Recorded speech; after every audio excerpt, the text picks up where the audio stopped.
Alcohol. And my credentials, I suppose, for being asked to do this is I run my own business, which is called Gene Alcohol Research and Consultancy Services, or JARCS, and that's broadly about disability issues for opportunities for disabled people. So it's about disability issues in all sorts of opportunities, employment, education, leisure, etc. My business has been going for 10 years, 11 years, and it's sort of slowly consolidated, I suppose, into two main areas, one of which is accessible information and one of which is dyslexia. Those are the two that I'm sort of concentrating on nowadays. So in terms of accessible information, I've always been interested in information because I trained as a librarian in the Assistant. And contrary to sort of people's opinion that you sit and polish your nails behind the desk, which is what actually, being a librarian is about disseminating information, and it's about gathering and disseminating information. And I didn't very rarely polish my nails ever.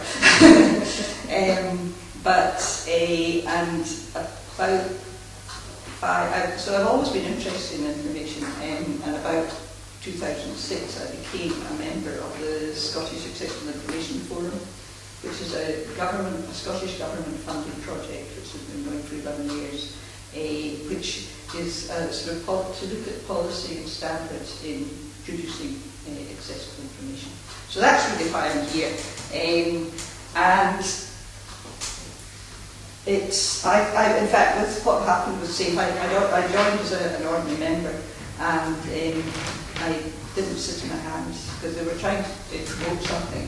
They were going to have a launch of a publication, and I said, this looks, I think you need some training. Why don't you have training sort of programs on this instead of just launching? Because when you go to launch, you get a publication, it goes on your shelf, and end of story. So that sort of started the ball rolling, and 4 years later, we've still got training. They had never done training before, I think. But actually, what actually happened then was that because I was actually being paid by SAFE, I came off the forum, and I'm now their training advisor. Because just to be squeaky clean, that's what you have to do nowadays. So, accessible information. When I say accessible information, what do you think of in terms, what is your perception of what it is? Yes. I think of two things. I think one thing is, making sure that things are put in Braille and whatnot, so that people can. I also think of freedom of information. Trying to gain access out of public bodies. Yeah. So the two things I think of. Yeah. Anyone else? Think of plain English? Sorry, I forgot. Very bad names. I think also written large enough that you can read it, and you can find it somehow, it's accessible, it's in visible places, and it's not a search. Yeah. I think also where it's situated or located, you've got to remember that some people do have other, whether it's a physical impairment or mental impairment, that it's got to be easily accessible to them as well, not just in large print, but it's accessible to reach in wheelchairs and various things like that. I think cultural languages differences as well. Yeah. Kind of going through that. So it's very broad. There's no barriers. And it's not just about things like Braille, and which tend to be called alternative formats, are a part of this, but by no means the only or the biggest part. The freedom of information thing isn't what I'm talking about. So that just to get that out of the way, I mean that's a different use of the word. The trouble with the word information is it's used in so many different contexts. You've got information technology, you've got freedom of information, you've got accessible information. What I'm going to be talking about today is written information. It's the information that's used to tell people about things.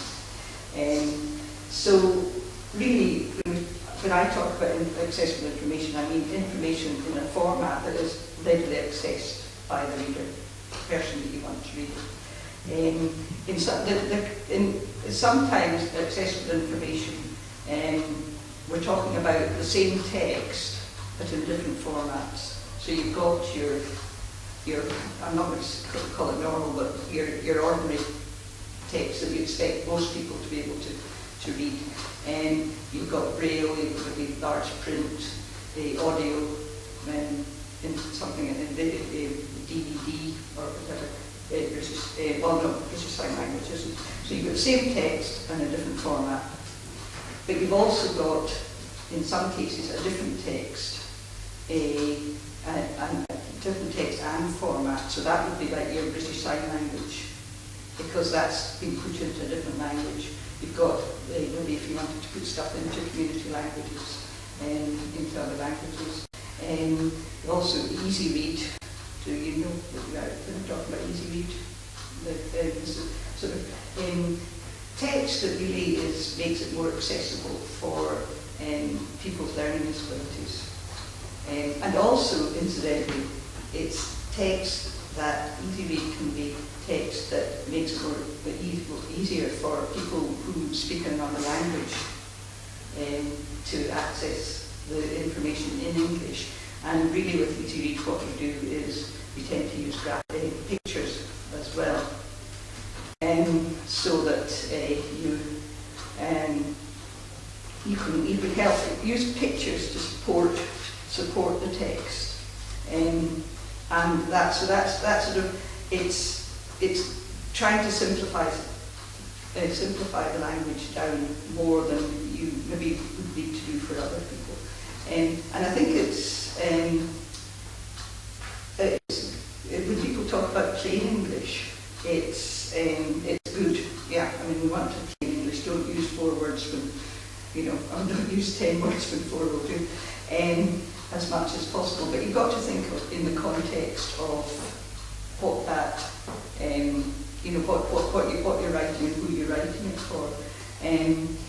For example, an astrophysicist would use different language if she was talking to her, or they were talking to her, he or she were talking to their peers.